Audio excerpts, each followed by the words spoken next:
आस्थाओं और आदतों को स्वभाव में सम्मिलित करना, यह हेर-फेर जीवन दर्शन आस्थाओं के अभ्यास पर, प्रचलन के प्रभाव पर निर्भर है। इसके लिए अध्यात्म परक मान्यताओं, आस्थाओं और आदतों को स्वभाव में सम्मिलित करना होगा। यही है व्यक्तित्व के स्तर का मूलभूत आधार। इसी को परिष्कृत करने के लिए अध्यात्म का समग्र ताना-बाना बुना गया है। इस भाव संवेदना में जिस आधार पर उत्कृष्टता का मानवीय गरिमा के अनुरूप समावेश किया जा सके, उसी आस्था नियोजन के आधार पर व्यक्ति के गुण, कर्म और स्वभाव का निर्माण होता है। यही है वह मेरुदंड जिसके सही सीधा होने पर कोई सीधा खड़ा होने और तनकर चलने में समर्थ हो सकता है। इस तथ्य को इतिहास और वर्तमान के जन स्तर पर दृष्टिपात करके भली प्रकार जाना जा सकता है कि ऊंचे दृष्टिकोण एवं अच्छे स्वभाव के कारण ही लोग सर्वसाधारण की दृष्टि में अपने को प्रामाणिक एवं विश्वस्त सिद्ध कर पाते हैं। उसी को सम्मान और सहयोग मिलता है। इसी के आधार पर किसी का मनोबल, चरित्र बल और कौशल बढ़ता है। ऊंचे उठने, आगे बढ़ने और सफलताएं अर्जित करने का यही मार्ग है। इसी विशिष्टता के आधार पर कोई महामानव स्तर के अपना और अन्यान्यों का कल्याण कर सकने वाले परमार्थ स्तर के कार्य कर पाता है।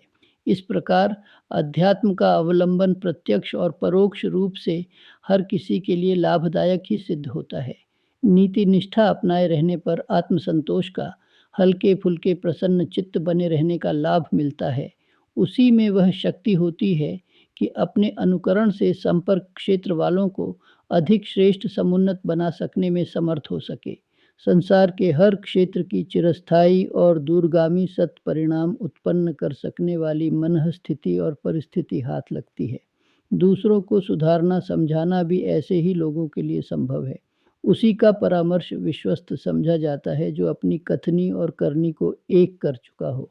व्यक्तित्व को इस स्तर का बना सकना संभव है जिन्हें मानवीय गरिमा के साथ जुड़े हुए नीतिनिष्ठ, समाजनिष्ठ एवं आदर्शनिष्ठ तत्व ज्ञान को चिंतन और चरित्र में गहराई तक स्थापित किया है। इस प्रकार आस्था संस्थान को उत्कृष्ट बना लेना हर किसी के लिए हर प्रकार लाभदायक सिद्ध होता है। समझा जाना चाहिए कि अध्यात्म तत्व दर्शन से संबंधित अनेकानेक प्रतिपादन, अनुभव एवं कर्मकांड इसी एक उद्देश्य को लेकर बनाए गए हैं, जो लोक और परलोक को प्रत्यक्ष और परोक्ष हर कसौटी पर बहुमूल्य सिद्ध करने में समर्थ होते हैं।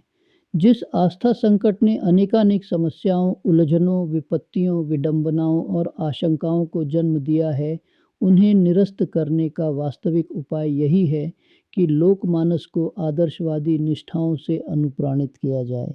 हर किसी का हर प्रकार कल्याण इसी अवलंबन को अपनाने में है।